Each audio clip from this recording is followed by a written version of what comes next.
Hello, welcome back to my YouTube channel.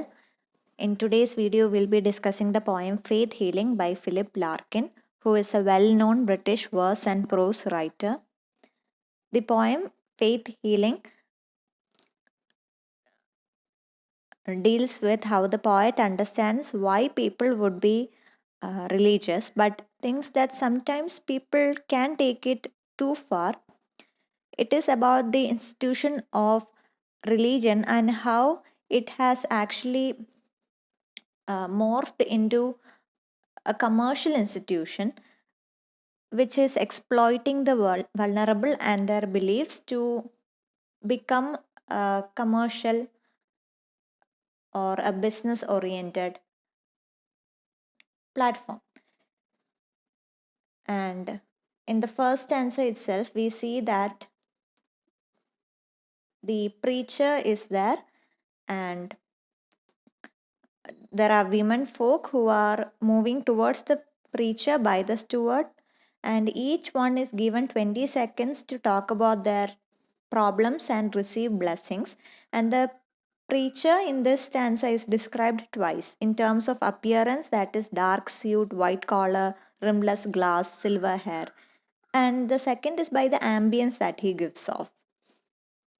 ഈ ഒരു faith healing എന്ന് ഉദ്ദേശിക്കുന്നതിലൂടെ ആ ഒരു പ്രോസസ്സ്, ആ ഒരു ഇവൻറ്റിനെയാണ് ഡിസ്ക്രൈബ് ചെയ്യുന്നത്. അതായത് സ്റ്റാർട്ടിങ്ങിൽ തന്നെ നമുക്ക് ആ ഒരു പിക്ചർ പോയിട്ട് തരുന്നുണ്ട്. ഒരു പ്രീച്ചർ അവിടെ ഫ്രണ്ടിൽ നിന്ന് സംസാരിക്കുന്നുണ്ട്, or he is waiting for the people to come towards him.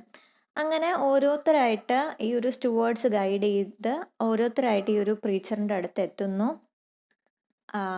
തങ്ങളുടെ പ്രശ്നങ്ങൾ എന്തൊക്കെയാണ്, ആരോഗ്യ പ്രശ്നങ്ങളായാലും എന്താണെങ്കിലും അത് സംസാരിക്കുന്നു. 20 സെക്കൻഡ് മാത്രമേ ഉള്ളൂ ഒരാൾക്കും. അതിൽ കൂടുതൽ സംസാരിക്കാൻ സമ്മതിക്കുന്നില്ല. 20 സെക്കൻഡിൽ ഉള്ളിൽ ഇത് സംസാരിക്കണം, പ്രാർത്ഥിക്കണം, ആ ഒരു അനുഗ്രഹം വാങ്ങിക്കുക, മടങ്ങുക. ആ ഒരു പ്രോസസ്സാണ് നടക്കുന്നത്. പിന്നെ ഇതിൽ നമ്മൾക്ക് ആ ഒരു പ്രീച്ചറിനെ ഡിസ്ക്രൈബ് ചെയ്തിട്ടുണ്ട്. ഡാർക്ക് സ്യൂട്ട് ധരിച്ച് വൈറ്റ് കോളറും ഒരു ഗ്ലാസസും സിൽവർ ഹെയറും, പക്ഷെ ഒരിക്കലും പേരൊന്നും പറയുന്നില്ല. So is the representative of every preacher who do this process and who is the representative of the church. And we see he has a certain ambience, that is, he is said to shower love and care like warm springs of rain. And this is a metaphor which is connected to nature, and it emphasizes the theme of divinity and faith. And what's more, notice the last line in the stanza. It is said that their heads are clasped abruptly and then exiled. അതായത് ഒരു നിമിഷം അനുഗ്രഹം വാങ്ങിച്ച ആ ഒരു നിമിഷം അവരെ exile ചെയ്യാണ്. They are not just shown to the exit, they are exiled. Exiled എന്ന് പറയുന്ന ഒരു മീനിങ് നമ്മൾ എപ്പോഴാണ് പറയുന്നത്? തിരിച്ചു വരാൻ സാധ്യത കുറവാണ്, അല്ലെങ്കിൽ തിരിച്ചു വരാത്ത വിധം പുറത്ത് കടത്തുന്നതിനെയാണ് എക്സൈൽ എന്ന് പറയുന്നത്. So the way the exiled is in a way we can say that they are not expected to return back, or they probably are not allowed to return back. ആ ഒരു നിമിഷത്തെ ആ ഒരു അനുഗ്രഹം മാത്രമേ അവർക്ക് കിട്ടുന്നുള്ളൂ. അത് കഴിഞ്ഞാൽ അവർ തിരിച്ച് വരാൻ, അല്ലെങ്കിൽ ഒന്നെങ്കിൽ അവരെ അനുവദിക്കില്ല, അല്ലെങ്കിൽ അവർക്ക് തിരിച്ച് പറ്റാത്ത എന്തെങ്കിലും സിറ്റുവേഷൻ ആയിരിക്കാം. We don't know, but that is the reality. And ഈ ഒരു സ്റ്റാൻസിലൂടെ നമുക്ക് മനസ്സിലാക്കാൻ പറ്റും, ഈ ഒരു പോയറ്റിൻ്റെ ഒരു പോയിന്റ് ഓഫ് വ്യൂ ആണ് ഇതിൽ പറയുന്നത്.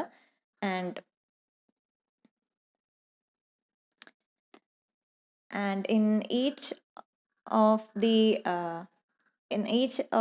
for each of the devotee, the pastor, he asks what the ailment is. He says a quick prayer to God and bless them with a hand on their head and sends the women away without any further personal connection. So in a sense, the devotees are driven away and left on their own. Any decision that they take is their own and not the responsibility of the church.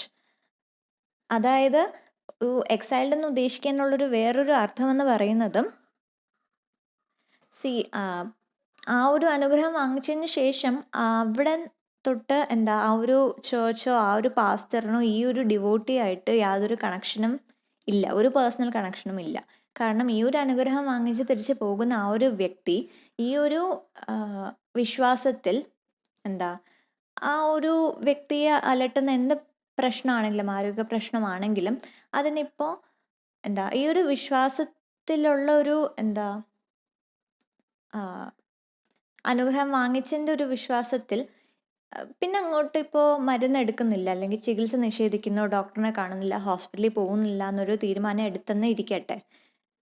എങ്ങാനും അസുഖം കൂടുകയാണെങ്കിൽ അല്ലെങ്കിൽ ആരോഗ്യസ്ഥിതി വഷളാവുകയാണെങ്കിൽ അവർക്ക് തിരിച്ച് ചേർച്ചിൽ വന്ന ആ ഒരു പാസ്റ്ററിനോട് ചോദിക്കാൻ അല്ലെങ്കിൽ എന്തെങ്കിലും കംപ്ലൈൻറ്റ് പറയാനുള്ളൊരു സിറ്റുവേഷൻ ഇവർ കൊടുക്കുന്നില്ല. അതായത് ഈ ഒരു ചേർച്ചിൽ നിന്ന് അനുഗ്രഹം വാങ്ങിച്ച് പോകുന്ന ആ ഒരു ഡിവോട്ടി പിന്നീട് അങ്ങോട്ട് എന്ത് തീരുമാനം എടുത്താലും, അതിപ്പോൾ ചികിത്സ നിഷേധിക്കുന്നതാകാം, അല്ലെങ്കിൽ ആശുപത്രി പോകണ്ടെന്ന് തീരുമാനം എടുക്കുന്നതാകാം, എന്താണെങ്കിലും ഏത് തീരുമാനമാണെങ്കിലും അതിൻ്റെ അതിനെ ബാധിക്കുന്നത് അവരെ തന്നെ ആയിരിക്കും. ഇൻ കേസ് അവരുടെ ആരോഗ്യം വഷളാവുകയാണെങ്കിൽ കൂടി അവർക്ക് തിരിച്ച് ഇവരെ ബ്ലെയിം ചെയ്യാൻ പറ്റത്തില്ല. എന്ത് ഡിസിഷൻ ആണെങ്കിലും അവരുടെ സ്വന്തം ഡിസിഷൻ ആണ് എന്നുള്ളൊരു രീതിയിലാണ് ഇതിൻ്റെ റിയാലിറ്റി വരുന്നത്. And in the second stanza, it describes the effect of the short time the preacher had on the people. We see some are silent, others are sheepishly shy, or some are stiff, others cry. And they are a very supportive community because we see all of them cheer as each devotee gets blessed. So in a way they are like a dumb child waiting for the pastor to lift them out of their misery. കാരണം second സ്റ്റാൻസിൽ കുറച്ചും കൂടി ഡീപ്പായിട്ട് എന്താണ് ഇവരുടെ ഈ ഡിവോട്ടീസിൻ്റെ ഒരു mannerism എന്ന് പറയുന്നുണ്ട്. ചില ആൾക്കാർ സൈലൻ്റ് ആണ്, ചില ആൾക്കാർ ഒരു ഷൈ ആയിട്ട് നിൽക്കുന്നുണ്ട്, ചിലർ സ്റ്റിഫായിട്ട് നിൽക്കുകയാണ്, ചിലരാണെങ്കിൽ വെരി ഇമോഷണൽ ആയിട്ടാണ്. ആൻഡ് ഓരോരുത്തരും ഒരു കുഞ്ഞിനെ പോലെയാണ് നിൽക്കുന്നത്. അതായത് ഒരു പാസ്റ്റർ അടുത്ത് വന്ന് ആ ഒരു കെയറിങ് കൊടുക്കുന്നത് അതൊരു കുട്ടിയെ പോലെ അവരങ്ങ് ഏറ്റെടുക്കുകയാണ്. കാരണം അവരെ സംബന്ധിച്ചിടത്തോളം ഇതാണ് അവർക്ക് കിട്ടുന്ന ഏറ്റവും വലിയൊരു കെയറിങ് എന്ന് പറയുന്നത്.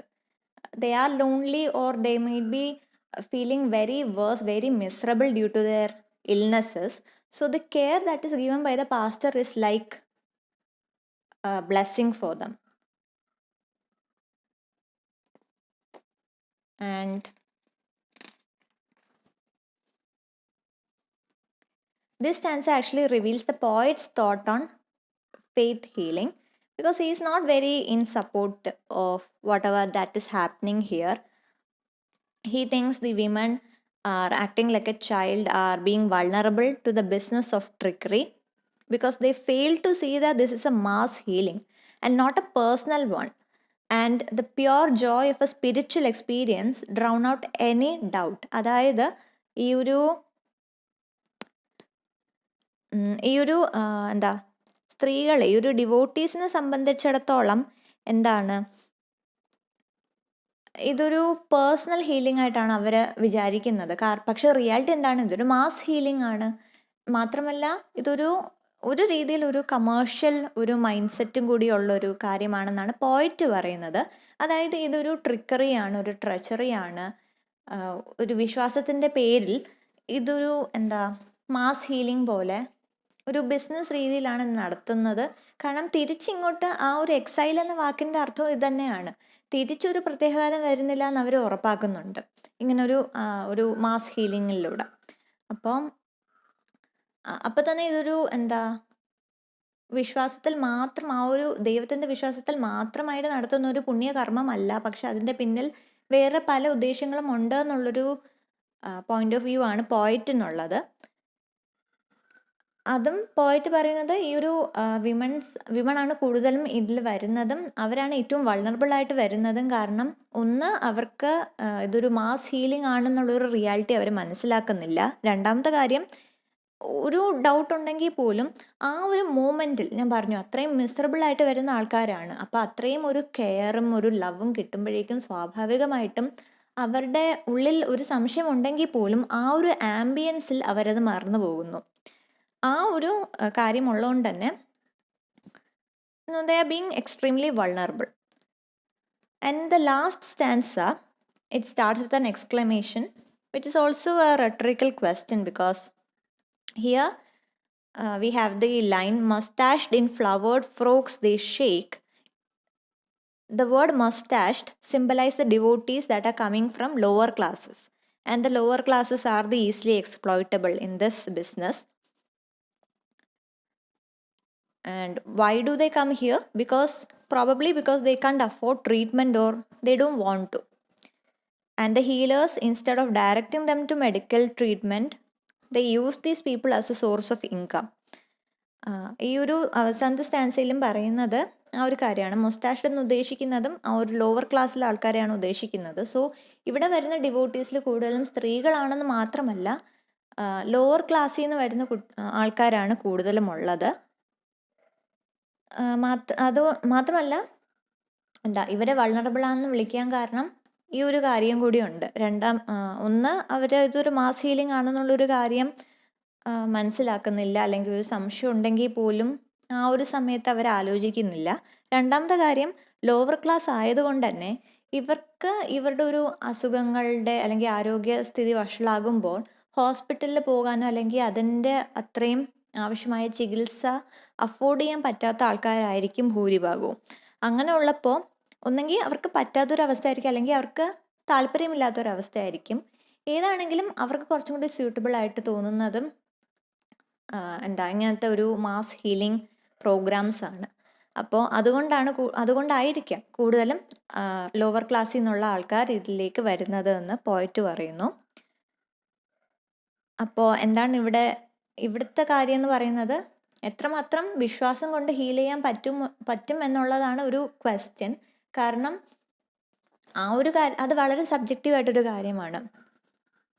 എന്നെ സംബന്ധിച്ചിടത്തോളം എൻ്റെ ഒരു പേഴ്സണൽ ഒപ്പീനിയൻ ചോദിക്കുകയാണെങ്കിൽ വിശ്വാസം ഒരു പടിക്ക് നല്ലതാണെന്നാണ് ഞാനും വിശ്വസിക്കുന്നത്. കാരണം മരുന്ന് എത്ര കഴിച്ചാലും നമ്മൾ സുഖപ്പെടും എന്നുള്ളൊരു വിശ്വാസം നമുക്കില്ലെങ്കിൽ, ആ ഒരു ആത്മവിശ്വാസം നമുക്കില്ലെങ്കിൽ തീർച്ചയായും ഒരുപക്ഷെ മരുന്നുകൾ വളരെ അത് ചെയ്യുന്ന ഗുണം വളരെ ലിമിറ്റഡ് ആയിരിക്കും.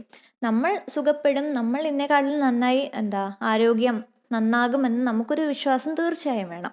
പക്ഷെ അതിൻ്റെ കൂടെ തന്നെ മെഡിക്കൽ രീതിയിൽ കഴിക്കേണ്ട മരുന്നുകൾ അല്ലെങ്കിൽ ആവശ്യമായ ചികിത്സയും തേടണമെന്ന് വിശ്വസിക്കുന്ന ആളാണ് ഞാൻ. പക്ഷേ എല്ലാവർക്കും എൻ്റെ അതേ ഒപ്പീനിയൻ ആവണമെന്നില്ല. So this is A very subjective thing whether faith healing is the same as medical treatment. But anyhow, there are cases where medical treatment is absolutely necessary. ഒരുപക്ഷെ ഫെയ്ത്ത് ഹീലിംഗ് കൊണ്ട് മാത്രം സുഖപ്പെടാൻ പറ്റാത്ത, അല്ലെങ്കിൽ ആത്മവിശ്വാസം കൊണ്ട് മാത്രം സുഖപ്പെടാൻ പറ്റാത്ത കുറച്ചും കൂടി വഷളായ ആരോഗ്യസ്ഥിതികളുണ്ട്.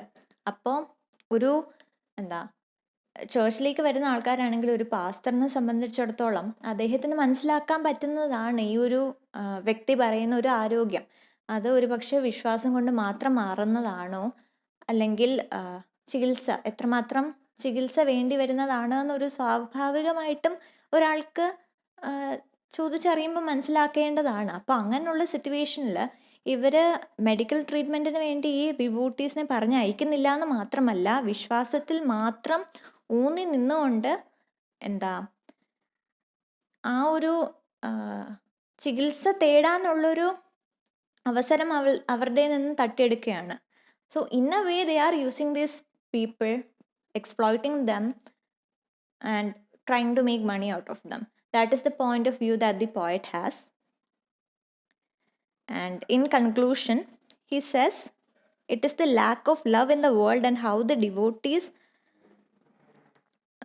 flock towards the preacher for the human feeling of being loved. That is, ഞാൻ പറഞ്ഞു, ഇപ്പോൾ ഈ വരുന്ന ഇവിടുത്തെ ഡിവോട്ടീസിനെ സംബന്ധിച്ചിടത്തോളം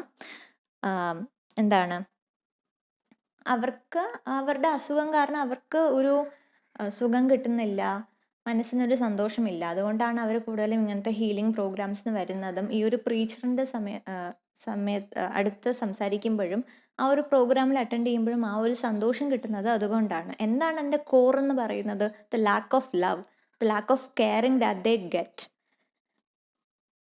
അതാണ് ഒരു രീതിയിൽ ഇങ്ങനത്തെ കറപ്റ്റഡ് ആയിട്ട് ചെയ്യുന്ന പ്രോഗ്രാംസ് എല്ലാം കറപ്റ്റഡ് ആണെന്ന് പറയാൻ പറ്റില്ല. പക്ഷെ കറപ്ഷൻ എക്സ്പ്ലോയിറ്റ് ചെയ്യുന്ന പ്രോഗ്രാംസും ഉണ്ട്, കറപ്റ്റ് ചെയ്യുന്ന പ്രോഗ്രാംസ് ഉണ്ട്. അങ്ങനത്തെ പ്രോഗ്രാംസ് കൂടുതലും ഈ ഒരു ലാക്ക് ഓഫ് ലവ് അതിനെയാണ് എക്സ്പ്ലോയിറ്റ് ചെയ്യുന്നത്.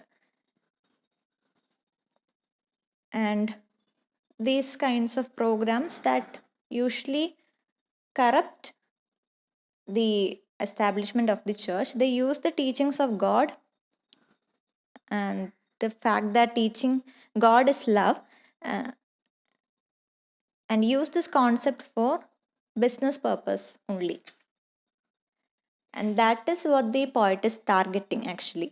ഇങ്ങനത്തെ വിശ്വാസം, ദൈവത്തിലുള്ള ഒരു വിശ്വാസം, അത് എക്സ്പ്ലോയിറ്റ് ചെയ്യാൻ ശ്രമിക്കുന്ന ആൾക്കാരെയും ഇൻസ്റ്റിറ്റ്യൂഷനെയാണ് പോയറ്റ് ടാർഗറ്റ് ചെയ്യുന്നത്. അഗെയിൻ എല്ലാം ഒരേപോലെ ആവണമെന്നില്ല. It is A very subjective thing and every one has their own opinions about it. So this is the poet's opinion about faith healing. And the theme is also this, about how the lack of love in the world and how the belief in God is actually exploited by certain institutions, certain people actually, certain people to exploit the vulnerable section of the society to make money. And the poem is divided into 3 stanzas of 10 lines each, with the rhyme scheme ABC, ABD, and so on. It is written in iambic pentameter. So this is a short analysis of the poem Faith Healing. I hope this was understandable. Do like, share, and comment your thoughts, and I'll see you in the next video. Thank you.